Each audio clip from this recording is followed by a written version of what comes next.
Well, I think this is your podcast. Should we start? Yeah. Okay. Hey everybody, this is Woodland. Hi everyone. Good. That's exactly how this is gonna go. This is main cam. Yeah. Hey everybody, this is Woodland. I'm here with my friend Kristy, who has a brilliant movie podcast called Movies for Breakfast, and I am gonna shamelessly plug it throughout this episode. And the link to it is in my bio. This is a little bonus episode about the fact that we both saw Marty Supreme, and there's so much to say.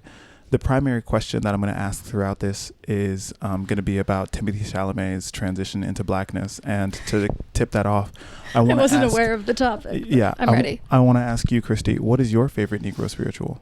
Excuse me? Am I on Z-Way? Hey, everybody. This is 10 at a Time, the short long form show. I'm your host, William Pureville. I'm joined by a special guest, Kristy Jahchan. And we're gonna get right into it. If you haven't seen Marty Supreme, maybe you clicked on this video because you fuck with me. Or you don't care to watch it. Or maybe you don't want to watch it. Maybe you don't care about spoilers. They're going to be all through this. Kristy, is your family going to watch this? Probably. Can I curse? Yeah. My mom has texted me before, like, you need to stop cursing so much on your podcast. Mm-hmm. So me personally, I'm making an effort with the F-bombs. Yeah. But you can say whatever you want. To the Jahchan family watching this, I care about you so much. They do not care. Okay. Well, right off the top, Kristy, Marty Supreme. Yeah. Did you like it? No. And this is why I didn't want us to talk about it before we sat down to record. We have not discussed if we like the movie at all. Oh, wow. Because I had a feeling that we would disagree. You didn't like it? No. That's interesting. Okay, and I'm not like a contrarian. Like, I don't just like have hot takes to have hot takes. That's my honest opinion. Right. Well, you know what's interesting is that actually enjoying the movie in many places, it's very divisive. So in a lot of circles, liking the movie might be the contrarian thing to do. Okay, yeah. You know what I mean? Yeah, I'm just being real. Wow. Marty Supreme is an A24 movie, maybe produced, directed, and written by Josh Safdie, who has a brother. Benny Safdie. You probably know more about that than I do. I mean, I think you just said most of it. They've worked together in the past, and this year is the first year that they've both done like big solo projects. What was his brother's movie? It did not get nearly as much like promo. It was called Superman. No, it was something with Dwayne "The Rock" Johnson. I don't know why I used his full government Jumanji. name. The Smashing Machine. What? Did you hear about this? Yeah, dude, I totally heard about that. Did you see it? No, I didn't see it. So neither did I, and I'm going to now. But this is my website, by the way. Did you know I have a website? I did know that you have a website. It's very well done. That is really cute. I made it myself. Moviesforbreakfast.com. I'm gonna put a Movies for Breakfast counter on the screen. Benny and Josh Safdie have made movies together in the past, notably Good Time and Uncut Gems. They did Uncut Gems together. They did it together. Yes. Oh wow. And so this year they've each done their own project and are being ruthlessly compared to each other. Naturally. Well, I didn't see the Smashing Machine. It looked great. It looked like it was going to be an awesome movie. I didn't watch it because I have Iron Claw trauma. Oh. Yeah. What is Iron Claw? Iron Claw was the movie about the wrestling family that came out. A24 produced it as well, I think. It was Jeremy Allen White, Zac Efron. I'm hearing lots of words that sound like ththings that I should have known about. Oh my God, you haven't seen Iron Claw? No. It's gut-wrenching. Oh, okay. Yeah. It's gut-wrenching. Like $1 Million Baby. Another gut-wrenching. Oh, that's boxing, not wrestling. I wish I could tell you though. No, I don't know about $1 Million Baby, but I will tell you that Iron Claw was a type of propaganda. I've never felt so sympathetic for a white man who has benefited so hard from nepotism. You know what I mean? He's literally inherited the legacy of his father. But is it a legacy or a curse? It's a curse. Yeah. It's a curse. So yeah, I would have otherwise seen the Smashing Machine, but it's a little too close to home. That's fine. So the Safdie brothers do good work together. Yeah, I really loved Uncut Gems. Every time I say it, I can hear myself sounding like Julia Fox. Yeah. Yeah. It's just my voice.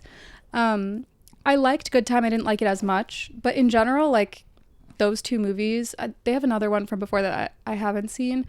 Their whole thing together as the Safdie brothers, I like. I'm a fan. I went into this with like the best expectations and like rooting for it, you know? You were predisposed to like this movie. Yeah. And it didn't hit. No, and maybe that's part of the problem. Like I did have high expectations. Okay. But, and I like Timothée as an actor. I mean, as a public figure and a persona, Mm-hmm. I think he's basically insufferable at this point. We're really going to have to get into it, my love. We're really going to have to get into it. Well, here's the thing is that I did not like Uncut Gems.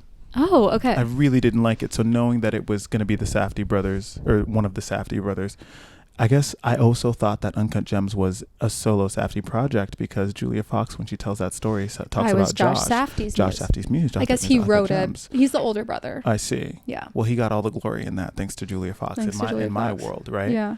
I was expecting this to be like, I was expecting it to be exactly what it was, but I didn't expect to like it. Yeah. Which is interesting to me. Okay. What is it about this project that kind of sets itself apart from the rest of the Safdie universe? Yeah. In a lot of the ways. The SCU, if you will. The Safdie Cinematic Universe. SBCU? Safdie Brothers Cinematic Universe. Good. In a lot of ways, I feel like this was kind of reheated nachos of their vibe and their work, which is not a good thing. I think what it was supposed to be is like a doubling down and a reiteration of their style, and a way for Josh Safdie to be like, this is my legacy. My legacy in cinema is going to be the panic attack, comedy of errors, chaotic movie. The problem is that, like, in this case, the specific characters, the specific story, the stakes were different, and they did not work to me. The problem to me is that there was not enough for me to care about. And that's subjective. Like, I'm not saying this was a bad movie or a disappointing movie. For me personally, when we have like an everyone sucks here movie, when you have like a nihilistic, like people suck, people are fundamentally selfish movie, it's really hard for me to care, even about an anti-hero.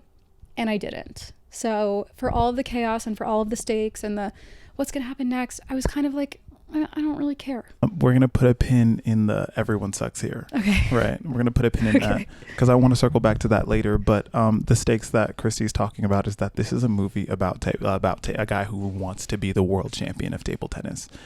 On the surface, superficially, that's what it's about. It's a man named Marty Mauser, or a young man named Marty Mauser, and he is a young Jewish table tennis player in 1950s New York, even though the film is entirely scored by 80s music in a way that actually I wasn't presently conscious about until way too late. It wasn't until like the last song where spoiler alert, where the baby's there and they start playing like don't you forget about me or whatever the fuck it is. Everybody wants to rule the world. Everybody wants to rule. Welcome to your life. Yeah, and I was like, oh wait, hold on. How did we get here? Yeah. I mean, it being in the 1950s was arbitrary in a lot of ways. Yeah, in a lot of ways. It was a whole lot of work in set and costume and cars. Yeah. But it kind of didn't matter. And honestly, like the thing that made that what made it really clear to me that they were not staying true to this like 1950s kind of character building, this like kind of the social dynamics of it, even though the movie is so historically enmeshed in the like geopolitics of the 1950s. It's immediately following World War II, and that comes up often. There are characters who themselves have survived the Holocaust, who went to war, people who have lost children in war, whatever. But Tyler, the creator, who is in this movie playing Marty Mauser's good buddy, they go to a bowling alley. Oh my God.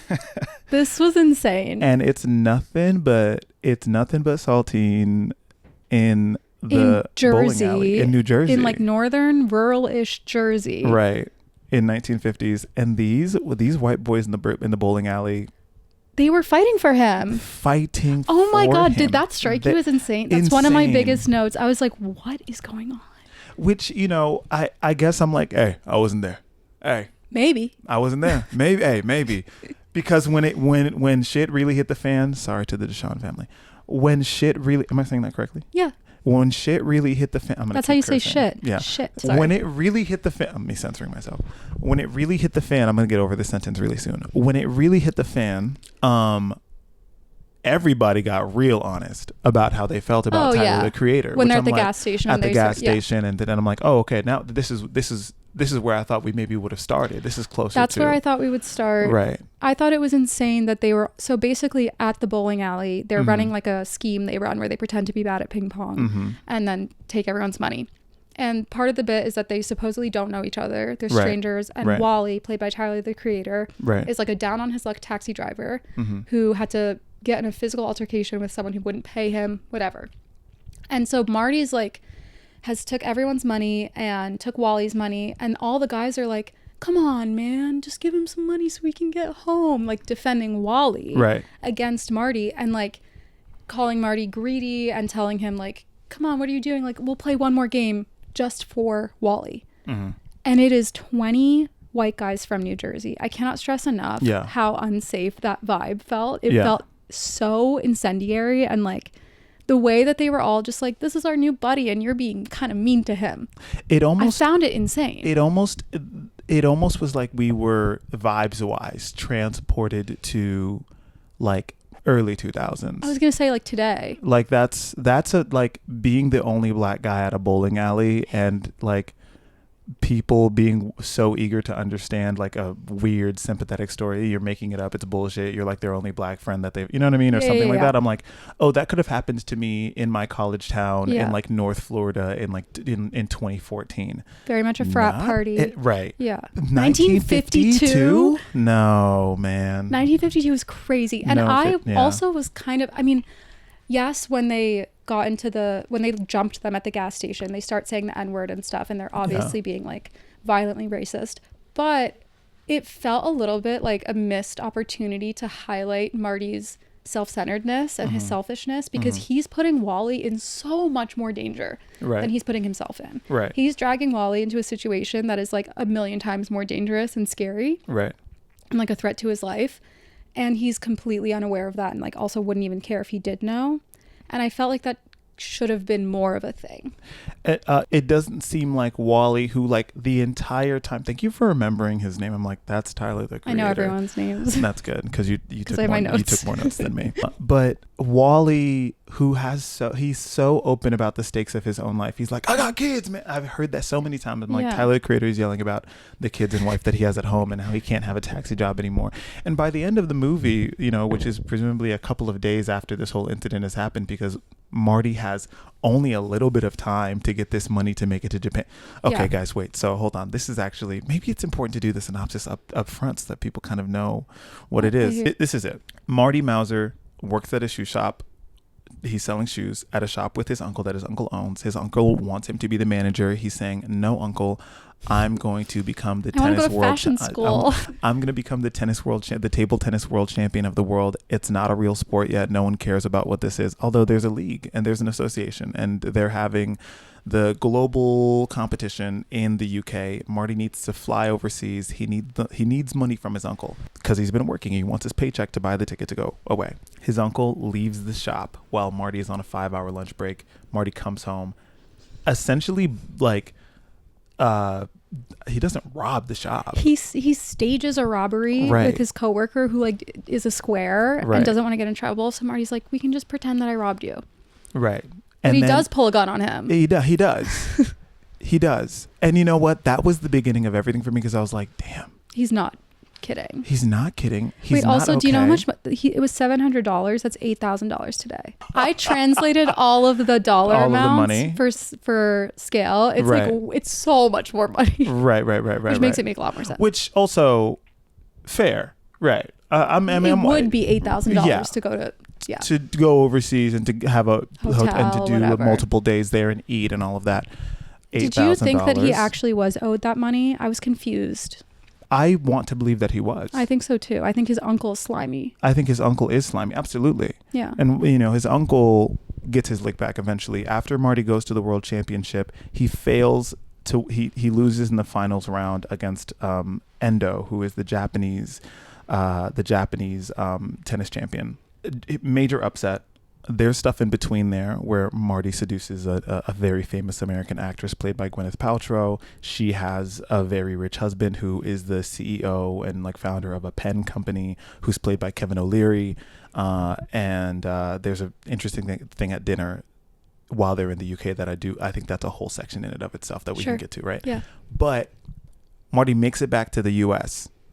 No, he goes on tour with the Harlem Globetrotters after talking shit about the Harlem Globetrotters, and he's like, I don't want to be their halftime show. He goes on tour with the Harlem Globetrotters, travels around the world, comes home, still broke somehow, or pretty broke. Still broke, but has enough money for his uncle to steal back. Right. From his Harlem Globetrotters paycheck, I guess. Yeah, but I'm like, was that also not enough money to resolve all of the financial issues that that are at the center of the rest of the movie? Right. Anyway, his uncle catches him lacking at his mama's crib. He gets back to his mama's crib. His uncle, bam, bam, bam, bam, bam. Who's there? Police. He's naked, is he? Or just he's shirtless? like, he just showered. He's like in a towel. Yeah. His uncle has bribed a police officer to fake arrest Marty so that he'll come back to the shoe shop and be the manager and like step into what his uncle believes is his true destiny. But Marty Mauser, by this point in the movie, sorry to say it, I'm Marty Mauser pill.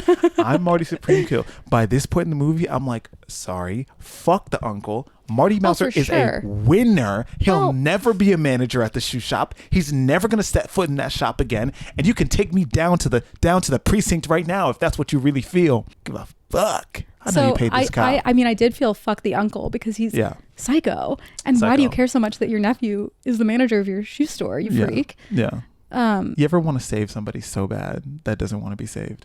Marty, you mean? I think that's how his uncle feels about Marty. I don't know. Yeah. I think it's like don't save how she don't want to be saved. I think it's like an ego thing. I think he doesn't want his nephew to believe that he can be a star because he didn't believe that he could be a star. He settled for this little life. And if his little nephew, scrawny Marty, is successful, then it means that he actually did squander his opportunities in life because he could have done the same thing. Which is sad. That was really profound. Thank you. That was like. Do you agree? I absolutely agree. That's a much more emotionally nuanced read on the situation. You gave me like who sings that song? I couldn't possibly know. Dang. Well, I could say Sammy Young. The How Long Do I Have? How long do I have? I don't know. Till we're rich and then we're not and then. You don't know that song? No. Do you know the song? Oh my gosh, she's an Asian singer-songwriter, and she talks about the dog and her mother, and she's just really sad. Mitski, yeah. Yes, okay. You gave me Mitski, and I gave you Big Sean. Don't save her, she don't want to be saved. Anyway, I don't think that's Big Sean. That's J. Cole, isn't it? Maybe, yeah, good. Yeah. Good. And that's your favorite Negro spiritual. Very good. Marty jumps out the window and goes on a mad chase. He's running from the police. He asks his friend Wally for help. They run this like ping pong scheme to get money. Yeah. We'll get through the synopsis, but can I say something? Yeah, totally. If he bribed the police officer to fake arrest him, right, why does he then call out to the cruiser on the street, chase after him? He's running away. What was that? Like as though he committed a true crime? Yes. I think that the bribery went deep. Oh, like you think he needed to follow through on it to get the bribe? Yeah. Okay, and I mean, for all intents and purposes, like he did rob the store, Sure. Okay. So I think it's like, I mean, if they're buddy cops, if they're, if they're patrol partners, I'm sure that guy's in on it too. And at that point, they can escalate it to whatever point they want. I mean, it's a mob. Right. It's a mob. Also, they just don't like to be like denied power. Right. Do you know what I mean? Yeah. It's like the principle of the thing. Like, no, I'm arresting you. Exactly. And I mean, when Marty starts to give lit back and it's like the uncle's losing control of the situation. I actually really enjoyed the back and forth of that scene of Me them too. Being like, arrest it. No, he's okay. Let him go. Arrest him again. It'd be like figuring out whether the uncle was twisting his arm. Yeah. And then at the end they go, okay, love you. At the end of all of their conversations where they're like at each other's necks. Yeah. At the end of the conversation, the uncle goes, all right, love you. Yeah. And Marty goes, love you. Yeah. There's even through all of the ugliness, there is like a really, I think, the characters themselves are performing a really like beautiful type of earnest humanity. You know what I mean? They're really trying their best to be polite people in the most superficial ways that don't matter. Marty goes on a mad dash. He runs into his childhood friend Rachel, who he's been having an affair with. She's been cheating on her husband. He comes back after being gone in England and around the world with the Harlem Globetrotters. She's 8 months pregnant, baby bump. He looks at her, baby bumped. Mind you, she's married, right? He's like, That's not me. No, the first thing he says to her is, don't do this. That's not mine. She goes, are you going to say anything to me? And he goes, don't do this. Don't do this. Don't do this. Like, not again, Rachel. Let's not start. Once again, I did not knock you up. Come on, Rachel. It's actually the denial of the baby. I'm sorry. It sucks and it's evil, but it is it's so funny. The funniest part of the movie is his insistence on the pull-out method. Right. Mind you, the entire movie starts with a title sequence where you can see like swimmers to an egg. Yes. And like fertilizing this, you know what I mean? The inception of this baby. So anyway, the audience 100% knows. We know it's his baby. So him being like, Rachel, don't even. Which like mood, low-key like, mood. The problem like, Rachel, is that Rachel sucks too. Rachel sucks too. And that's something that I want to get to. Okay. Well, let's get through the synopsis. Yeah. He's like, Rachel, don't. He leaves because the cops are coming. Rachel's husband has seen them in the back room of her job. They're like hugging in an embrace. They're not really doing anything too serious, but it's the 1950s. And also, I know that you love that man. I know I can see the thought of him in your eyes when you make love to me. Right. He doesn't say that, but that's what I think that he thinks. Anyway, he's like, what's going on here? Marty's like, what do you want to get physical? What, like an ape? Like an ape? Like, that was also in the trailer, and that was a really good line. The movie is super quotable. I love it.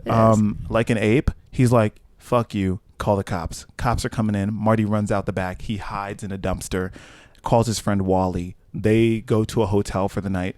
It's a terrible hotel. He's taking a bath because he hid in a dumpster. This dog is in the movie, like is in the hotel with them. You see them in the lobby together. The dog smells. It's a whole thing. Marty's bathtub falls through the ceiling. Boom. And then my head hit the wall. Boom. But I had a praying grandmother. No, that's a neurospiritual. Crushes this dog, crushes the man's arm. The dog is still alive. The man has to like go to the hospital. His arm is broken up. He says, please take my dog to the vet. There's money in that bag. Marty takes the bag. He takes the money. He takes the dog. They do not go to the vet. It was $1,000. It was $1,000 today. What is it? Oh, that he gave them? Like the value today would be $1,000. Yeah. Of what the man gave Marty? Yeah. Oh, that's interesting. Do you think that's all he took? Give me one moment. I imagine that he took much, much more money. It's supposed to be $50 to pay for the vet and $50 for the favor of taking the dog to the vet. No, he only took that because then when they're in the car arguing about it, he's like, I want to double it. I want the whole 100. Oh, really? Oh, okay. Because it was like in front of the guy. I saw him flipping through bills. I do feel like that was a little bit, like he should have taken. I'm like, you should have just taken the money. Yeah. Maybe the cops were in the room. I mean, the guy was watching him. Yeah, but at that point, it's like your arm is split open. You know what I mean? Like now you're on a mad goose chase. Yeah. I don't know. Marty decides to be a stand-up guy in that moment. For once in his life. Yeah. And the wrong ones in his life. Yeah. We could have ended the movie there. Finn. But it's a good thing we didn't.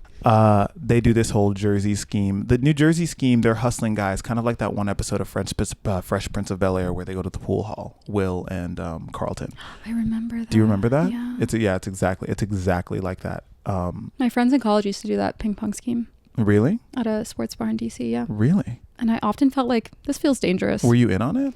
No, I was there. You were there? I was in on it as like, he. You were a plant. Yeah, I was bait. You were in the crowd, kind of. I was legitimizing that it was just a hangout. Right. Yeah. I didn't get a cut. Damn. No. And you got played. Yeah. And I don't think that they realized how much danger they were putting you in. I was in so much danger in Arlington, Virginia. It was really scary. Okay, so boom. Let's wait. I want to speed this up. They lose the dog. All the guys from the shop, they come after them while they're at a gas station. It turns into an altercation where the gas station blows up. The cab is ruined. What's his name? Wally. Wally's cab is ruined. The gas station blows up. They're speeding away. They lose the dog. Marty has to find the dog because the dog has a reward for the return now. Him and Rachel try to go to the house in the field where the dog got lost. There's a country farmer man, corn farmer man who's in there, and you can hear the dog barking. Marty breaks into the house. He sees the dog. He greets the dog. The man comes home, and Marty's like, hey, my dog's in there. Can I get it? This dude's like, what dog? Type shit. Yeah, that was funny. That funny as well. What dog? And at that point, Marty should have turned around. Because what dog? What dog? You're talking to a crazy man. Yeah, no. But Marty Mauser is a fucking winner, dude. He says, give me my dog. My dog. It's not his dog. Not his dog. Rachel's in the car. Man brings out a shotgun. get off my property. Cow, cow, cow, cow, cow. They speed away. Okay. No, they Marty doesn't speed. stop with the shotgun in his face. He keeps arguing. Yeah, he keeps arguing, and then Rachel's like, Rachel has "You're to the save father of him. my child. Get in the car." She runs this man over, breaks a whole part of his house, drives through the cornfield. Mind you, they're borrowing the car of Marty's kind of friend, kind of business associate, not really, whatever. His dad's car. They're staying at this guy's house. They get home to the house. He's like, "Hey, your dad's car's in the garage. Little fender bender. Little Nothing bit of crazy. a fender Little something." Car's totaled. You cannot call the general. You cannot say 15 minutes or more. It's over. This kid is like, "My parents are home. Stop yelling." Rachel starts to cry. It turns into a thing. All the ping pong balls get thrown out the window. I haven't even told you about balls. Guys, this movie We is have to so talk about the long. balls. We'll talk about this movie is so long you wouldn't even fucking believe. Can I say your recall of the plot off the top of your head is insane? Oh, really? Yeah. Oh, thank you. This is why I have notes. I'm actively skipping things, and I'm like, I know, and you're sticking with but you're on. It's amazing to me. Thank you. I appreciate that. Oh my God, we have the same locker thing. Do you have that locker thing? I do. Wayfair? Yeah. No. No. Well, it's all from. It's all from the same place. You know, it's all from. Do you have it in yellow? Yeah, I have it in yellow. Oh my God! Do you know they delivered me the bright blue one at first, and I had a meltdown, and I sent it back. No, because that would never go. Are you kidding me? It would never. In this apartment? Yeah, absolutely not. You get it. Yeah, no, I do.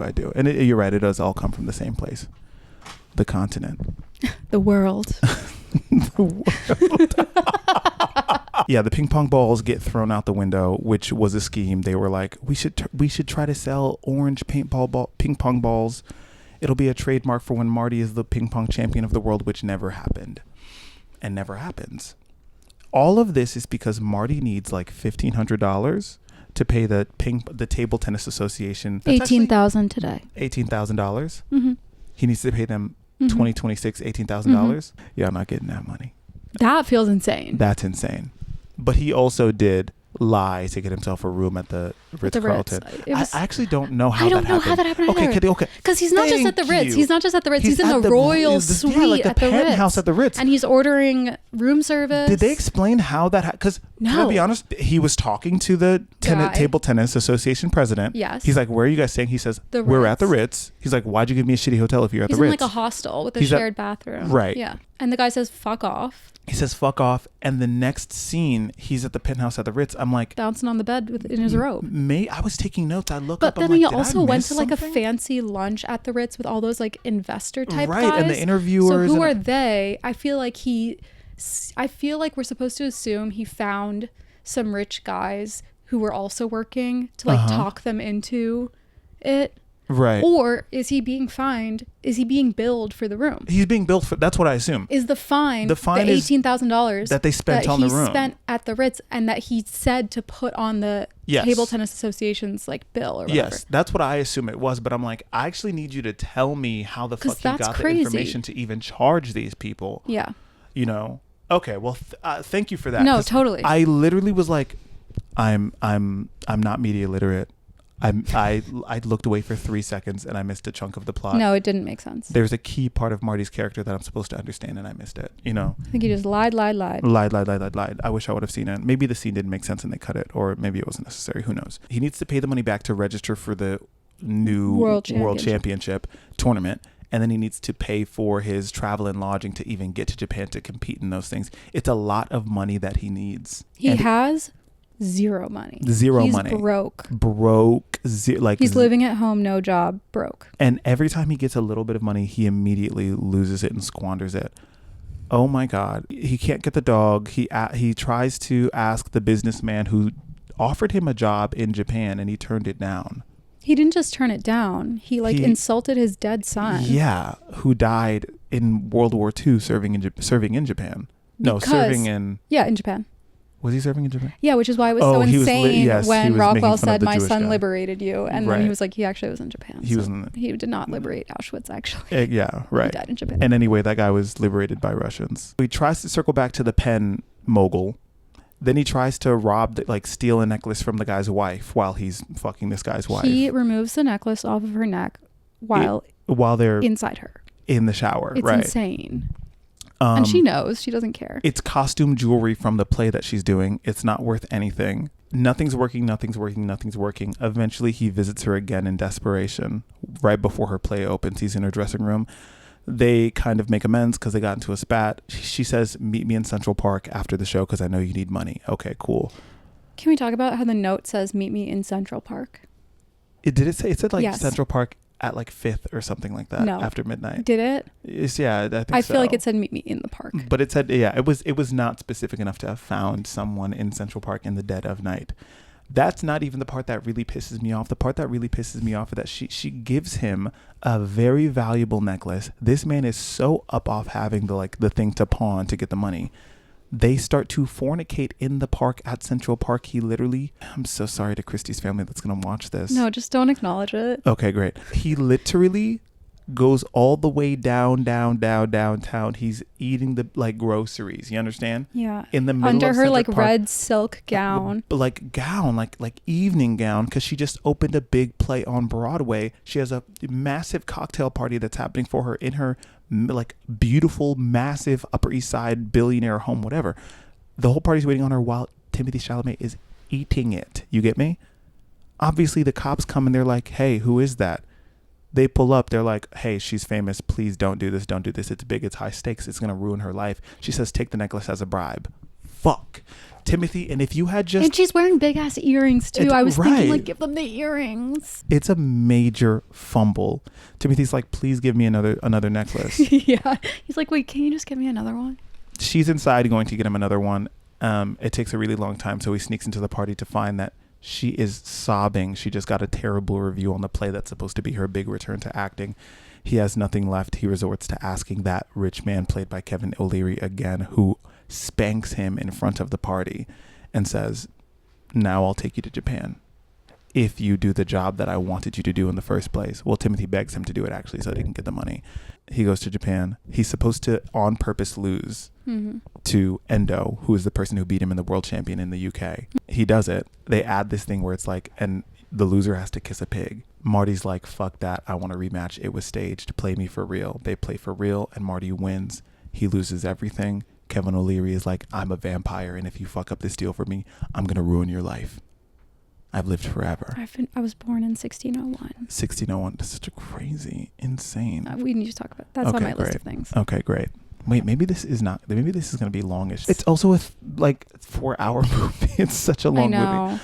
Anyway, and you know what? Oh my God, I forgot the part where Rachel gets shot. The night that Jesus. Kevin O'Leary makes the promise to take Timmy to Japan, and so that night he needs a place to stay. He goes to the ping pong club, table tennis club. He asks to stay in the bathroom to sleep in the or in the back room. And the guy who lost his dog pulls up on Timmy in the place. He's like, "I've got your girl in the back of my car. She tried to trick me into giving her a reward for a dog that isn't mine. It was a German Shepherd. She tried to give me a bribe for a dog that's not my dog. Got her in the back seat. You're going to get in the back seat too, because you have the address to the place where my dog allegedly is, and we're going to roll together. Get in the motherfucking car." Okay, cool. They pull up to the spot where the man said, "What dog?" They start knocking on the door. Knock, knock, knock, knock. The what dog man? But I don't know his name. Farmer Joe. Yeah. They pull up to Farmer Joe's house. Boom! Shotgun through. Boom! Shotgun through the window. Boom! It's a shootout. Boom! Boom! Boom! Boom! Which Marty and Rachel obviously knew would happen. Yes, they were hoping yes. that kill two birds with one stone. Hopefully, right? Yeah. Thankfully Marty doesn't get caught up in the shootout, even though the driver's seat guy gets caught up in. Everyone but Marty gets shot in the shootout, including Rachel. He gets in the car to try to drive away. Rachel's like, "The money's in the dead guy's front pocket." He runs up to the guy's pocket, tries to get it. There's no money in the folder. It's nothing but titty pictures. Which, by the way, I thought that was so funny because super funny. I was confused if Marty was just like, "Ooh, boobs," or if he was like processing that there was no money there, because it really felt like both things were happening. Yeah, two birds, one stone. And I feel like that was the point of the fake money, is like it kind of throws you off for a second because you're like, wait. Can you imagine? He's like flipping through and he's like, "What?" And then he goes back to another. He goes back to a couple. He's like, "Yeah, that's good." Oh no! Oh, they get in the car and drive away because Rachel has also been shot. They drive to the hospital. She goes into labor. She's like, "Marty, please don't leave me. Please don't leave me. Please don't leave me." He's like, "I gotta go." He gets on a plane to Japan to play this game, wins the game, loses everything, comes back home and decides to be a father. He sees his child and the credits roll as he's in tears. "Hey Mickey, you're so fine. You're so fine. You blow my mind. Hey Mickey." That's the song in the credits. So anyway, I don't think it is. No, it's not at all. Okay. That's the world. That's the world. Sorry that took so long. You wouldn't even. I'm sorry. Actually, you said I should stop saying. Yeah, you should stop saying sorry. Hate that. Too bad. I want to talk about the press tour. Yes. I want to talk about the honey scene. For I sure. want to talk about the orange balls because you have so much to say. Yeah. Right. I want to talk about The jackets. Yeah, the jackets, the ending, and I want to talk about the absolution of Rachel. All right, let's do it. Let's do it. There's no timer. I don't know where my phone is. Let's just roll it. Okay. Starting with It's 10 at a time from 1952, which is like 1,000 at a time now. That's what we're doing. Yeah. That's how it works. Yeah. How much of the press tour have you seen? How much of this movie were you engaging with before you actually saw the movie itself? So I'm pretty online, and also my feed is all movie stuff. Right. Because my account is my movie account. Mm-hmm. So very much so. Like Right. I've been seeing everyone talking about the jackets and talking about like can't wait for Timmy's Oscar for months now. I've been seeing clips of his interviews. I've been seeing clips of Odessa Azion a lot. She's been super big in the press tour. So I feel like Which, by the way, I think she's a star. Oh my God. Love her. I'm obsessed with her. She's so beautiful. Yeah. She's so beautiful in a way that like actually makes me jealous, which doesn't normally happen with actresses, because normally I'm like, whatever, like she's too perfect, nobody would like that. With her, I'm like, it's too close yet so far away. Right. Do you know what I mean? And you haven't seen I Love LA yet either. No, but that she's also been everywhere because of that. She's kind of all over. Yeah. She's doing double duty on two very She's very booked and busy. properties, right? Yeah. I was actively trying to avoid the things that I was seeing about this movie because it, in a lot of ways, was kind of pissing me off. Mm-hmm. I hear about this jacket that drops. How much would you pay for a Marty Supreme jacket now that you've seen the movie? I would pay to never have to wear a Marty Supreme jacket. Okay. I would never buy a Marty Supreme jacket. Oh wow, that really hurts me. How much would you pay? I think I don't think you would have to pay. I think you can call some people. You think so? Yeah. When this episode drops? Be like Marty, ask. Hey, Timmy. Tim. Once you're on my show, you can ask for anything. Team money, baby. If I get one from the show, you're getting one from the show too. And I'll take both. Yeah. Well, you can give it to Steph. No, I would definitely sell it. The second one. Well, it would she's be gonna mine. She's gonna wear mine regardless. Right. You know. You can share that one. We can share that one. And you would sell it for what?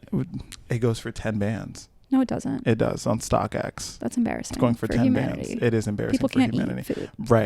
Right. Someone's gonna get that for 10 bands. But that's so embarrassing. I heard that it initially at like whatever pop up, I think it was something around like $200 to $300. Yeah, and that's well before the movie came out. Yes. Also, that the jacket has nothing to do with the movie. Nothing to do. Not only is it not in the movie itself, yeah, but the Marty Supreme brand, the brand of Marty Mauser as like a commercial athlete, is not in the movie at all. And I would say that was sort of promised via marketing. Yeah. And via the first 10 minutes of the movie, and completely forgotten. Yeah. Well, the orange balls are in the movie. Sort of. That was the promise. Right. Never delivered. Do you think that the orange balls...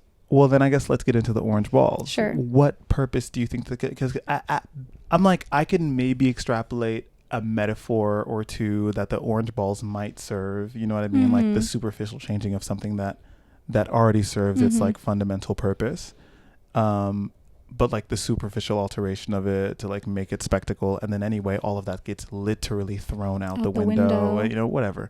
To me, I'm like, this was supposed to be the action figure that you sold. The balls. Oh, that's interesting. You're looking at it from like the outside the movie point of view. Right. Because in the movie I'm like, what did you want me to feel about that other than this is, you know, the stuff around the story around the orange balls. I can get like, this is just another example of Marty being who he is and why he's flawed as a person. But why it had to be orange ping pong balls in particular, I'm not sure. I feel that when the orange ball pitch happens, this is going to be crazy. Go ahead. So we see the orange ball right after we see Marty play for the first time. Yeah. And he's sitting at a desk next to his friend Dion, pitching to Dion's dad as a business partner that they want to brand these balls. They're going to sell these balls. The balls are going to be everywhere. Okay. I took that as like a setup for Marty's arc being him creating an icon. I thought he was going to turn himself into a celebrity and into an icon. He's talking about how tennis stars wear all white. That's glamour. That's what's on the magazines. That's what people want to see. The whole point of the orange balls was to wear all white. So yes, I see what you're saying about the superficial changing of something, but to me, it was more like literally like a plot thing and a character thing that I thought we were preparing for him to become this thing outside of himself, become a brand, become Marty Supreme in the story. I don't think we got that. I think I was expecting much longer like timeline. I did not think the whole movie was going to take place over like 9 months with a time cut. Right. I thought we were going to see more of like his impact on the sport, on the culture. What happened to bringing table tennis to the US? What happened to being Marty Supreme? Right. So I felt that the orange balls were pointless. If it was just another iteration of Marty, like not delivering on a promise and like failing people and basically lying to this guy Dion that he even cares about the orange balls because he needs Dion's help. It didn't feel right because it felt like Josh Safdie lying about the orange balls. Oh, that's interesting. Like, give me the orange balls. So you feel like maybe the movie is replicating a characteristic of Marty. It's, I mean, like kind of like not on this purpose. kind of faux. Well, it's hard to say what is and isn't on purpose with the movie because subjective. It already is incredibly metatextual. Yeah. You know what I mean? Like with it Timothy. Already kind of, it folds in on itself kind of endlessly with Timothy, with Kevin O'Leary, with Gwyneth Paltrow, with Tyler the Creator. You know what I mean? True. All of these people kind of playing these refracted versions of themselves inside the context of the movie. Like, even to the point where people who you wouldn't traditionally understand as actors, as like, you know what I mean? Coming into this which is typical of the Safdie brothers, by the way. Oh, using non-actors, which I also think is like a really difficult thing to cast for, because you kind of have to understand a quality about people outside of what they've specifically trained to do. But like Kevin O'Leary making his on-screen debut in this way, playing himself, and he is good. I struggled with him. What? I thought he was good throughout, but the way he delivered the vampire line, that whole scene, maybe they set him up to fail with that whole scene, but the way he said the line, I was like, do you even know what words are coming out of your mouth right now? Maybe it felt rushed or something like that. I'm like, that was not a payoff. It felt like he couldn't take himself seriously. Is that what you felt? Yeah, like it broke the fourth wall for me, the way he was like, I'm a vampire. Like he didn't believe what he was saying. I mean, you're an actor, I'm not, so you have more bandwidth to critique the acting performance. I think that entire beat, while I can recognize that like what's actually happening in the story and what's being said is like very interesting, the beat, it didn't work. In general fell flat. Yeah. You know, the way that we moved on from it entirely, it just felt like we moved on from it entirely too quickly or something like that. I was like, okay, well, we're back to table tennis. But I think that for the most part, like, I think all of the performances in this are really good. I think Timothée Chalamet's performance is really good, and I think it's really easy for him to be really good because his identity outside of the scope of the movie. I was going to say it's really good, but it's not that hard. And also it's incredibly texturally different from the stuff that we've seen him do before, and him like transitioning from this like little French ingenue boy. Yeah. You know. And the chosen one. And the chosen one. Oh God, man. Dude, Timothée Chalamet, I got put on Dune 2. Dune 2 is so good. I wasn't even rocking with Timothée Chalamet. Yeah. Before Dune 2. Dune 2 dropped and I was like, oh, he's goated. It's good stuff. Doing laps around Zendaya, and that hurts me to say, like, as an actor. But Zendaya had like 2 lines. And she did them questionably. She did them as a girl from South California. Yes. When everyone else can I say we can't get into Dune? No, we can't. Because there's no stopping. It's like 2 we can't even go there. Yeah. We'll do the next collab on Dune 3. Okay, so here's the thing though. Timothée Chalamet throughout this press tour has been getting a lot of criticism because he is doing like a crazy run on Black culture. He is showing up on Drewski's talent show. He's doing like a really he's rapping. He's dressing himself like Chingy in 2004. You know what I mean? Which is something that Billie Eilish has been doing for a much longer time. Maybe they have the same stylist for this period. I'm not sure. I don't know that any stylist could put them in. I think that's them having personal They're freestyling. Choice. Mm-hmm. Yeah. I think that's them choosing things. He's literally and figuratively freestyling. Yeah, it's really interesting. But you know what? Seeing the movie actually makes me feel a little better about it because I actually get it.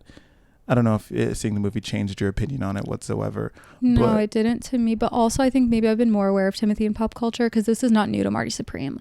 Like, I think he's been cosplaying as black for a lot longer. And people just didn't notice because his roles, as you say, were like little French boy, artsy ingenue, which is so incongruous with that. But he was always like playing up him being from New York and like stretching what that really even means, you know? He's from Manhattan.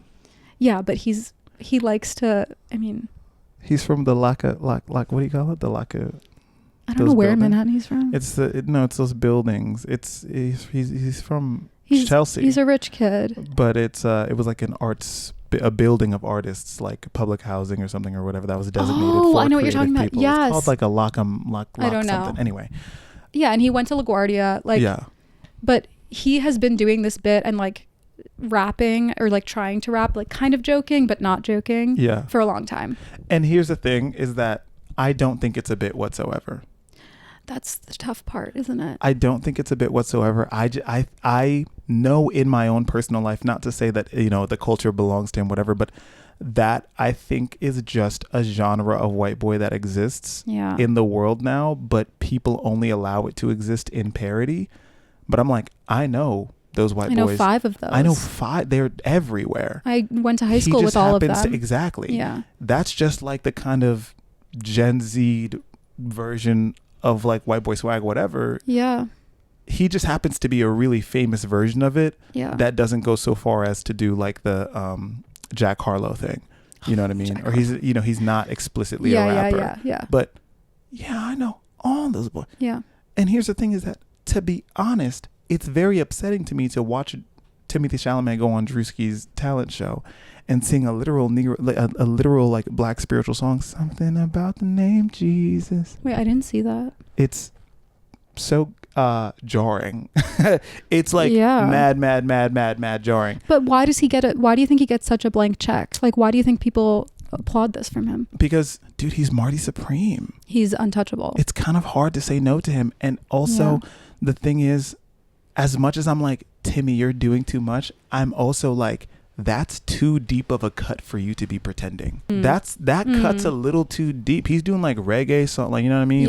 He's referencing shit that I'm like how much of this is like earnest engagement and like how much of it is like, for him it's like incredibly earnest, and all of that is also, as earnest as like white people can do stuff like that. Like, yes, you're gonna go home to Kylie Jenner and you guys are gonna like send your kids to private school, whatever, absolutely. Yeah. But also, whatever it is that you claim to appreciate, I don't think it's a bit. I think you dead ass like you really do love that shit voyeuristically, like, yes, kind of like an anthropological consumption. I feel like the problem with cultural appropriation in general is why it's so hard to critique is like it can always you can always have the benefit of the doubt.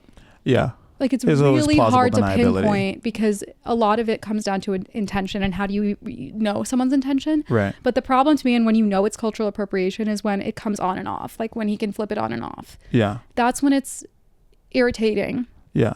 And feels disingenuous because right now this is his persona. Right. But if he feels that people are not taking him seriously as an actor, as an artist, next year he could decide he's French again. Do you know what I mean? Do you think that what Timothée Chalamet is doing right now is as bad as what Miley Cyrus did during her that's such a good question. During her Black Scent era? Like Bangers? During her Bangers era, yeah. Well, I was like 11. So I don't remember how I felt about it really. I think no, because he's not making art in a way that's like appropriating Black culture. Do you know what I mean? Like he's not well, besides actually rapping on a song that I thought he was. I think his rap is so bad. It is bad. Everyone's like, wait, his verse is actually fire. I'm like, I don't think that Timothée Chalamet really needs defense and shooters. Like, I don't. But I'm like, strangely, the rap is bad in the ways that I'm like, this is bad in the same ways that I'm sure the rap that you listen to is bad. And I'm like, no, but there are rappers that do be rapping like that. I'm like, no, I do believe that you listen to this shit. Yeah, it goes deep. And also like how much does that make sense with Kylie Jenner and the Kardashian Jenners in general? Yeah, right. And their like history of culture vulturism. Right, and right. like deciding to be Black sometimes. Right. Well, birds of a feather. Birds of a feather. Birds of a feather. Yeah. And even still, nothing is as bad. Sorry, I think that Miley Cyrus's banger era is like particularly. No, it's particularly egregious. And like her. It was a whole album and tour. Right. And an MTV Awards hosting, and Miley What's Good Twerkgate, right? And then all of that to end with like a People magazine spread of her in her white linens in Malibu, the field, being like a white princess, like her explicitly being like, yeah, it was just a phase, and I don't know what was going on with it. Like that crazy. Conclusion was brutal. It was crazy, and I'm like, no. I don't even know that Timothy is even going so far as to deny the truth of what it is, which is that he's like, I'm just a white boy that's swaggy. But that I find that so tiring when like the whole white boy of the month, you're invited to the cookout. Yes. Yeah. Like the whole machine is exhausting. It's exhausting. Who is the arbiter of this being cool or not cool? Like who is deciding? Right. No one has like an authority to be like, your behavior is acceptable. And I think maybe to me, the way that I relate to it is that I'm like, I think to me, when we're like, oh, what is Timothée Chalamet doing? I'm like, I don't know that this is so much about Timothée Chalamet and his particular interests, his particular tastes, the things that he likes, the ways that he likes to show up and engage with other art and other communities, whatever, as it is about like the social context. Mm-hmm. You know what I'm saying? Yeah, like he's a microcosm of like. Yeah. I'm like, well, the white boy of the month thing is like a cultural thing happening on a much larger scale that's actually entirely removed from Timothée Chalamet. Mm-hmm. Or and it has been forever. And it has forever. And you know what? He keeps spinning the block on that. Y'all can't keep him out the motherfucking running. They should make that an Oscar award, White Boy of the Month. White Boy of the Year. At this point, but that's what the Oscars are for everyone, isn't it? Yeah. Every award is White Boy of the Year. You know what? They're going to say that you're doing better than me on this episode. Say it. Vampire. Good. She's lived since 1860. I'm thinking about people talking about him being too arrogant. Yeah, I think that's such an interesting conversation. Do you think so? I think that he is arrogant. I think that he's cocky. I think it's impossible for specifically a man in his position not to be. Mm-hmm. And I find this with every man who is an artist or famous that I'm a fan of. Mm-hmm. They are all vulnerable to the kind of like ego explosion. And women are too, but men are like uniquely in danger the second they start getting attention. Yeah. It's so hard to maintain your sense of like, I'm a human being and other people are human beings. Yeah.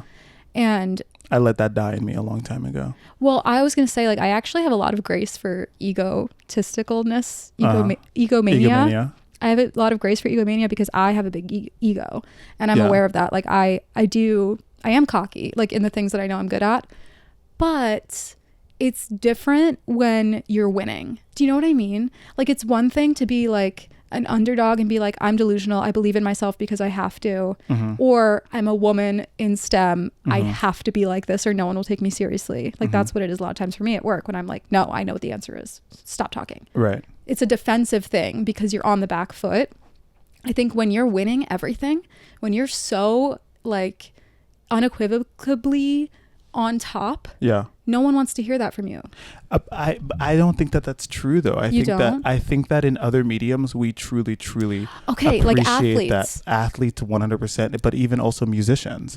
I think musicians and artists absolutely get to do those kinds of things. Yeah, maybe. I think the subjectivity of acting, you know what I mean, like the subjectivity of acting, and that it's so human forward and there's actually no statistical merit to it besides box office numbers maybe, but even then we understand like, oh well, the box office, music has streams, music is mathematical itself, like it's kind of quantifiable. Record sales are a lot more talked about than box office. Exactly. Or even in music it's like, can you hit this note or can you not? Can you sing this song well or can you not? There's a technical objectivity to it that does not apply to acting, and the same thing so I think about like, which is why the kind of cultural appropriation that Timothy's kind of going on right now, where he's in all of these black spaces and he's rapping and he's doing this kind of hip-hop adjacent persona. I'm like, well, hip-hop is a creative space where bragging about yourself and being explicit about why you think you're better than everyone else is very, very celebrated. It's required. Yes.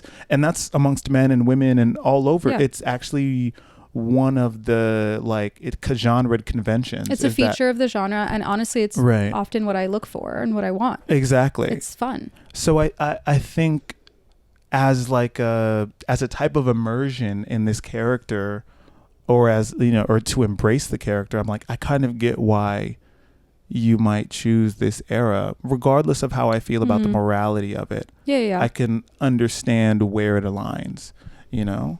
I see what you're saying, and I did think, like, when I watched this movie, I had the realization of, like, his persona that he's doing is the persona of an athlete who's the best in his sport. Yeah. Not all athletes, right? Like, every sport, the only sport that I know and follow is Formula One. So this is my only point of reference. Okay, I'm sorry. The propaganda got her. It really, Propaganda. Can I say I hated the F1 movie? Formula One. I predate. Formula One is a psyop. Oh. It's like that. Woodland, we were having so much fun together. It is industry planted. Okay, let's stay playful. But I was going to say, like, Lewis Hamilton, for example. Let's stay playful together. That's the name of the episode. Let's stay playful. Go ahead. Lewis Hamilton. Yeah. Sir Lewis Hamilton, by the way. He is like one of the goats of F1. Like, up for debate, as always, but not really. Yeah. And he is, like, famously extremely humble in his public persona. And a huge part of that is because he's the only black driver in the sport, and he kind of has to be, because he's, like, held to a much higher standard of conduct, and his attitude is perceived very differently, right? So obviously that's a factor, but it's also just his character. He's just, like, an incredibly humble, likable guy who's, like, incredible at what he does. Okay, 2025 notwithstanding. Max Verstappen, another conversation for GOAT in the sport. He came onto the scene 17 years old and was nicknamed Mad Max because he was so cocky and arrogant and reckless and crashing out every race and blaming everyone else for his mistakes, talking shit on everyone. He was the Marty Supreme of F1. I see. Like, just what an insufferable little piece of shit, you know, like, entitled, but undeniable talent. And when you have the undeniable talent, you're right. So what I was thinking more of, like, is when you have the accolades, it's annoying to be cocky. But when you have the talent and people are a fan of that medium that you're so talented in, it kind of gives you shivers. You're like, wait, yeah, you do get to be an asshole because you deliver. And so I feel like I do allow for that in sports. I do think it's like, it can have its time and place and make you feel like hyped up and like the superhero-ness of it all. The problem with acting, and the problem with Timothee specifically, is that it's like you say, it's more of a ambiguous art form, but it's also more of like a, I don't know, gentle thing. Like, it's a subtle, gentle thing to act. And people don't want to see the actor in the role. Like, people want to see the character, not the actor. And I think when you do this whole thing of like, I am Timothée Chalamet, I want to be one of the greats. No one likes that because they don't want to be watching a movie and thinking about, or I shouldn't speak for everyone. I don't like that because I don't want to be watching a movie and thinking about, is Timothée going to get an Oscar for this? Wow, Timothy's so amazing. I want to be watching the movie and then afterwards reflect and think, what a performance. You know, I could divorce myself from it because honestly, all the time people win Oscars that I'm like, oh yeah? I'm like, I saw the movie. The Oscars piss me off. I thought it was good. You know, there's tons of stuff that I'm like, that should win an Oscar, and it doesn't even get nominated. So I completely am like, there's the machine behind this that I don't even understand. Yeah. But for him to be like, hey, for the last 10 years, I've been keeping the box office alive. Check the record. And I'm like, damn, check the record. He did as. He's dropped an incredible body of work in a very concise period of time. To me, I'm like, and he has worked incredibly hard. I mean, I've talked to you about this. You're a woman of color working in STEM. I'm a black man working in creative arts.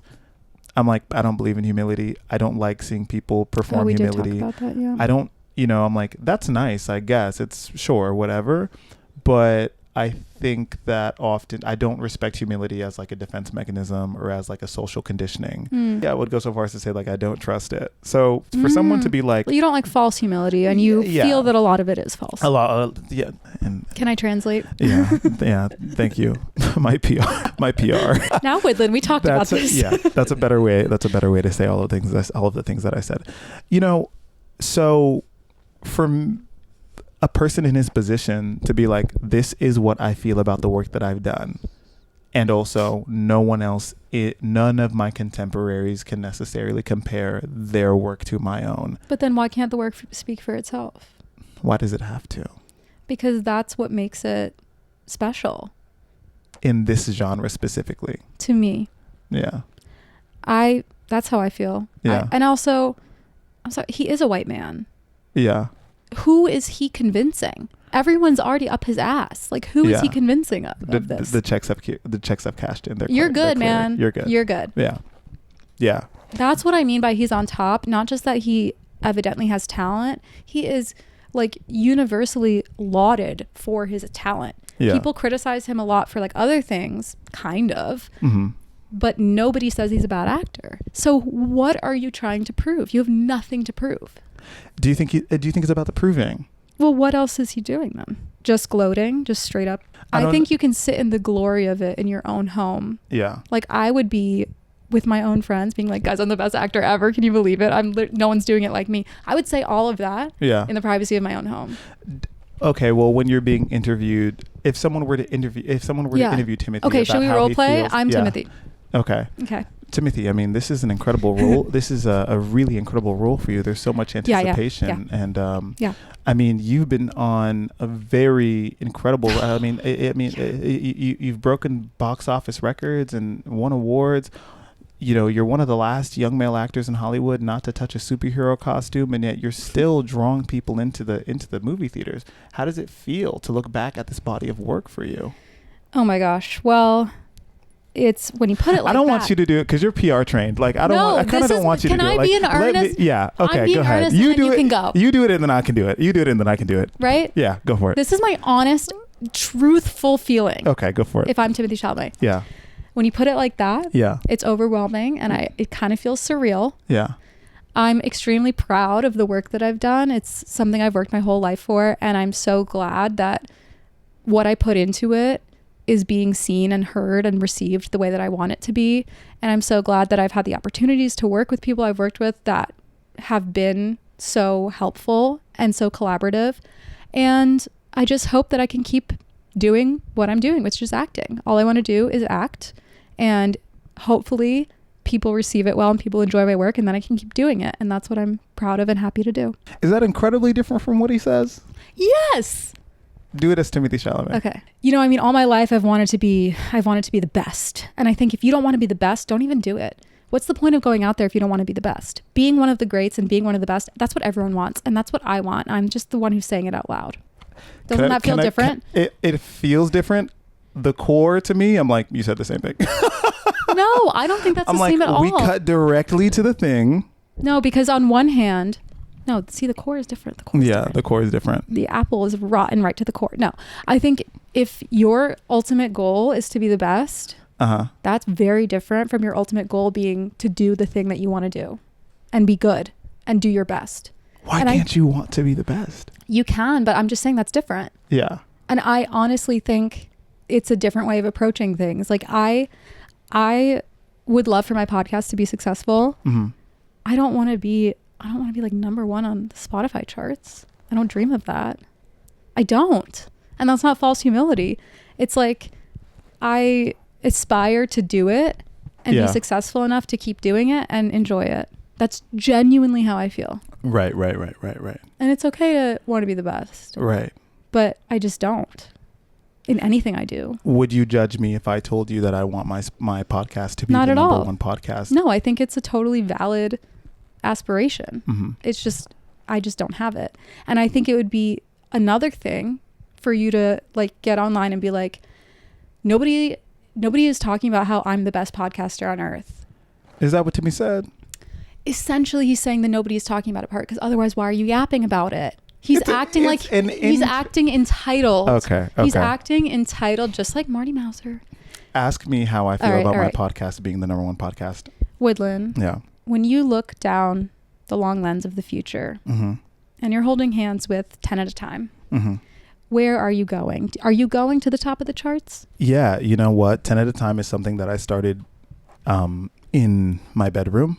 It took me a long time to commit, but once I started committing and I was dropping episodes regularly, you know, we were seeing really incredible metrics super early on. And I'm so glad that like my audience could tap in with me that soon and that early and ride with me and help me build this thing that ended up being number one. Mm-hmm. And being number one is not something I take lightly, and I love it. Oh, you are number one in the situation. Yeah, in the situation. Oh, sorry. I asked the question. I mean, like, it's like, yeah, it's a dream come true. I strive to be excellent at all of the things that I do. I want to make sure I'm releasing great products and that people are satisfied and that people enjoy it.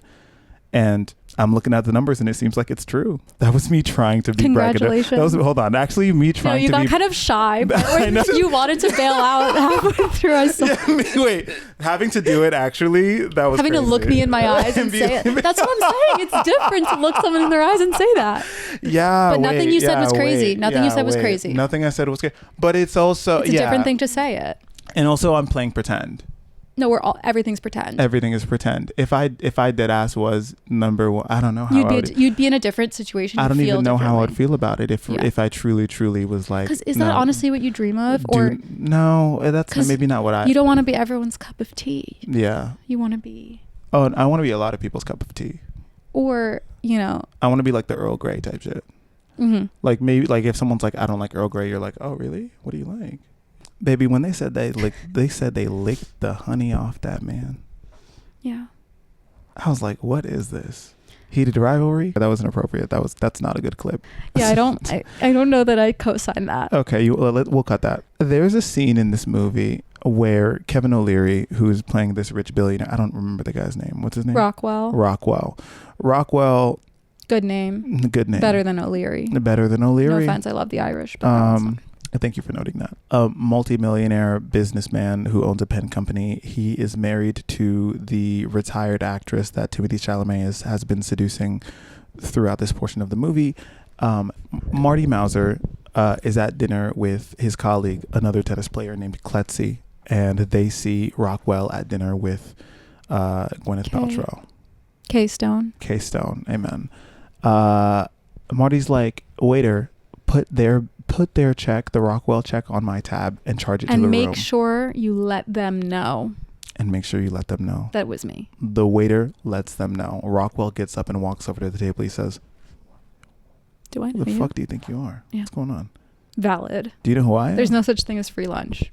What do you want? What do you want? He said, look, I just want to buy you lunch. He says, I can smell bullshit from a mile away. They get into a little conversation and Marty eventually goes, this is my friend Kletsy. He's also a table tennis player. Kletsy, tell him the honey story.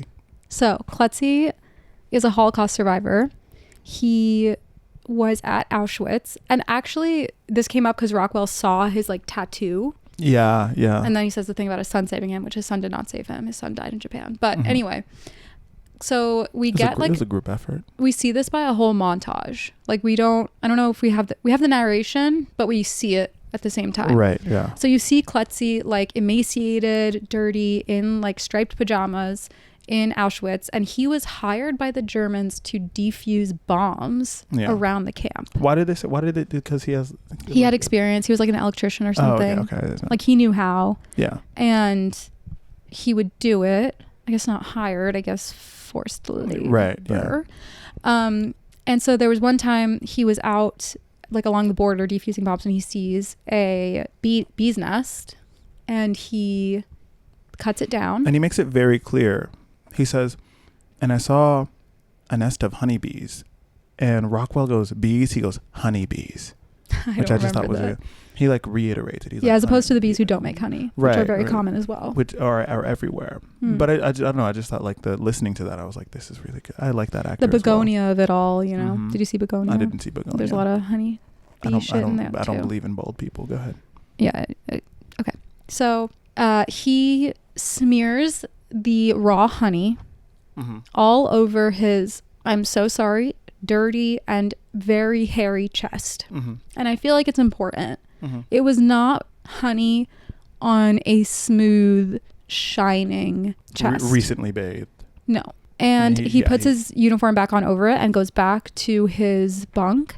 And all of the starving, emaciated prisoners lick the honey off of his chest for nutrition. Yeah, for nourishment. And it's kind of the shot we get of him is opening his uniform and it's the honey on his chest and then everyone is gathering around disciples licking it off his chest. I'm so glad that you went and you said the word disciple. Did you feel that? Yeah, it was biblical. It was incredibly biblical. The online conversation around this is actually incredibly shallow. I don't think that people are Or like really deeping it. I couldn't believe that people were like memeing the honey. Yeah. I was like, guys, Dude. first of all, this generation of prudes is ruining cinema. Like, Right. come on. It wasn't that icky.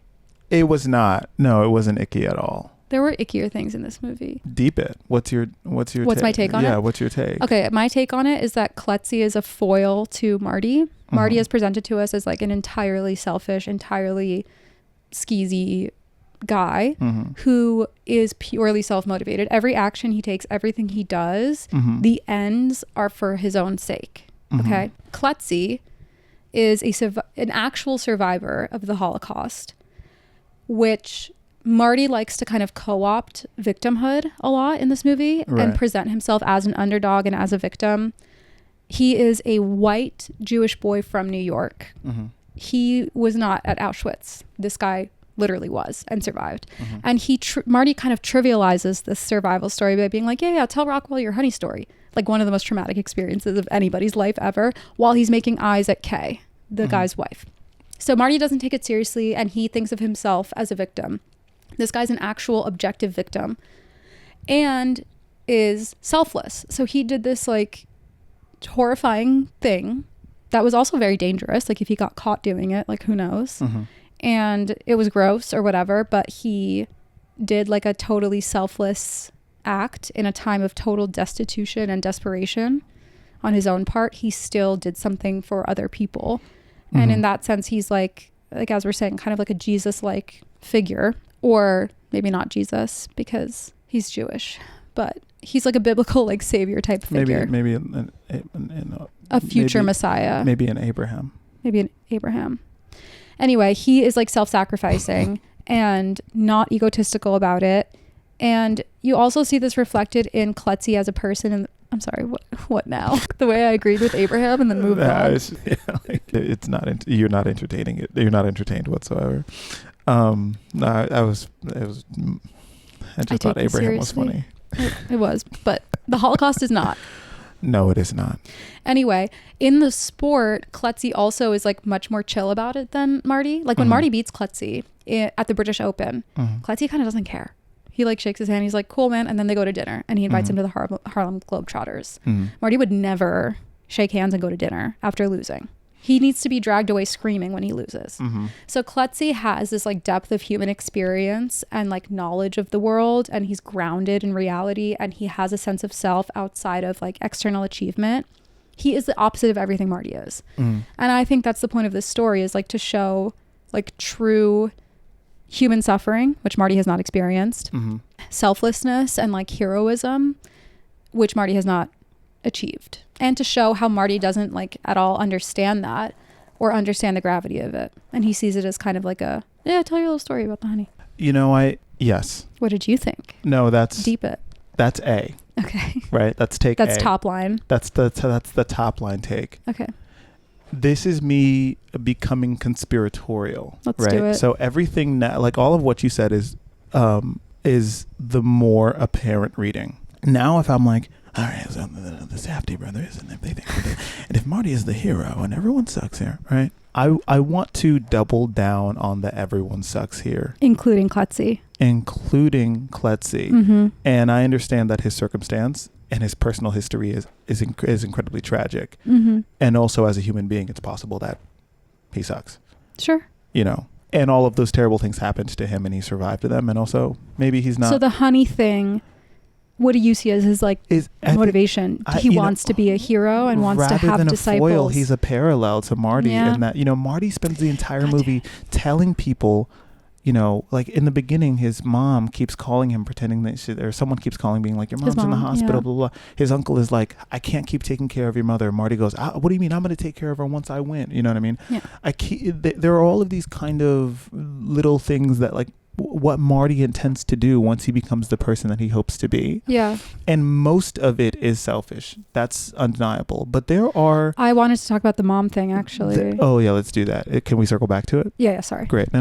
Go, keep going. But I think that there are some things where I'm like, we don't get to see the depth of what Marty's life is like. Yeah. But it's it's a slum apartment. You know what I mean? It's like I'm thinking about like the Tenement Museum or something like that. You know? Oh, I didn't think it was tenement bad. His apartment with his mom. Yeah, the one with his mom, you know, yeah, like a window between. They were definitely poor. They were definitely poor. What is the kind of circumstance that even breeds this kind of person? One. Mm-hmm. Oh, so I'm running with that. Okay. I'm imagining it big. Yeah. Right. Maybe bigger than it's intended to be. You know, but in a way, I'm like, there's a thing. It's like an African word. It's like Sankofa or something like that. It means like go and bring it back. Okay. And to me, it's a very, I think it's like, it's super first generation immigrant. It's like go abroad, be successful, and then take care of your family. And then come back and bring resources back and bring a claim back and bring honor back and bring material things back. Yeah. I mean, even me, like my family back home in Florida, I'm like, I'm abroad in New York City. I'm building a career for myself. When my family needs something, they call me and I'm like, okay, cool. I can come home and we can figure it out. You know what I mean? So obviously that exists inside the context of like my parents, their generation, and that scale of suffering is nothing like the difficulty that I'm experiencing here. And also it's a type of pressure, right? Mm-hmm. A type of pressure cooker. Anyway, blah, blah, blah, blah. I think that I was looking at this story of this man who gets to cover himself in like the golden nectar of life and then come home and have people like in the most degrading way. Yeah, in a pretty degrading way. People who otherwise would be his peers in suffering. Yeah. He gets to center himself. Yeah. And become like a hero. A heroic figure, a Christ-like figure, what is it, messianic? Messianic. A messianic figure. Yeah. In the center of his suffering, he gets to like reprieve himself for a moment. Yeah. And almost be like groomed, you know, like. No, I think that's definitely a just as much as he's of the second layer just there. As much as he's nourishing these other people, it's like at what cost? He probably got honey for himself, right? Absolutely, he probably honeyed himself, and also he's getting this kind of secondary like it's like self-aggrandizing in a way. It's like, no, you're right, because of the way that he opens and like puffs his chest out, right? Because to me, I'm like, this is disgusting. I don't want anyone licking honey off of me, right? Well, no, I'm just kidding. Hold on. I was going to speak for yourself. I don't say it. Never say never. It seems messy. Yeah. But that felt self-sacrificing to me because that's gross. But you're right. The way it was played and the way we're supposed to read it is he is like elevated in that moment to this like godlike figure. Right. And I don't think you can ever parse out how much of a heroic act is selfish versus selfless. Like, I think it's really hard to parse that out. Right. But it did kind of make me like look at myself for a second and be like, do I dream of buying my mom a house and a car because I love my mom? Or do I dream of doing that because that would make me something? You know, like it is selfish. And both. And translating that, I'm like, to me, even though I think it's a hard sell, I'm like, that's a hard sell. I don't know. I think it's ambitious of the Safdie brothers if that is maybe part of their intention. I think that's like an ambitious thing to try to get across. Yeah. But I'm like, maybe they're trying to not just to contrast Kletzy to Marty, but actually to draw parallels between what Marty is trying to do and what Kletzy is trying to do. That maybe they're actually not so different, and that's how they've both ended up in the place that they are, playing the same game opposite each other. That actually all of the people playing table tennis, maybe everyone in the movie in their own way is playing table tennis. Clip that. The more you know. Yes. That's what I think. I agree. I'm so glad you laid that out. I see it now. Thank you. Can you say for the camera that I was right? I don't want to do that. Okay, and you don't That's a step too far. That was I was already being generous. That was the right with my answer. ego. Everyone in the comment sections, say yay or nay. Would you lick honey off of okay. Oh my God, I was gonna say, are you like in the context of Auschwitz? No, just in life. No, just in like a. Would you rather be licked or lick in that situation? I would absolutely rather, assuming that the person who is getting licked has also already preemptively gotten their serving of honey, I would absolutely rather be licked. Okay. Not even with honey, honestly. I mean, well, I think if we take the honey out, the answer is obvious. The honey is the changing factor. Yeah. Is somebody offering? I mean, I don't know if you want to court these kinds of comments. Okay. No, I do. Oh, you do? Okay. Do. This is intentional. Yeah, this is intentional. Above the belt. Thank you so much. Above the belt. Of course. Okay. Get your head out of the gutter. Oh, what did you want to say about the mom? I wanted to say, wait, actually, can we save it for my podcast? Are we still doing that? We can. Yeah, we absolutely are. Or, dude, we're in, dude. Wait, has this already been too much time for you? No. Hey, are you enjoying this podcast? I hope that you are. And if that's true, then I have a surprise for you, which is that there is an entire second half of this, a full part 2, full of all the juicy details that we get into about the rest of the stuff that we thought about this movie. We planned so much to give you at home. And you. All of you. If you want to check that out, then you can go down into the description of this video. I'll have everything linked. But Kristy's podcast is called Movies for Breakfast, and 4 is the number 4. Movies number 4 breakfast, correct? On YouTube, yes. On YouTube. If you want to listen on Apple Podcasts or Spotify or Patreon or anywhere else, everything is linked at moviesforbreakfast.com. Moviesforbreakfast.com. Moviesforbreakfast.com. I own that domain. Women in business, you know. Can you believe it? Can you believe that she's a mogul? I haven't had a website ever in my life. Yeah, if you like Woodland's content, I would flatter myself to say that I offer to some degree a similar vibe. Yeah. I don't think I'm as funny or energetic, but I am as nerdy. And I think that's really the heart of it all. She's not as grating or as disjointed, and she's probably more informed about movies, at least. About movies. Not about Negro spirituals. Well, clearly not. But yeah, go check that out. Thank you. I think we're out, y'all. This has been 10 at a time, the short long form show. I'm your host, Whitland Pierre. I've been joined by my special guest, Kristy Jahchan. Shout out to you. Shout out to the Jahchan family. Sorry I cursed so much, and we'll see you in part 2. Okay, bye. A pro at work. One take. What can I say? Incredible. It was a long take. I'm going to edit that down. Okay.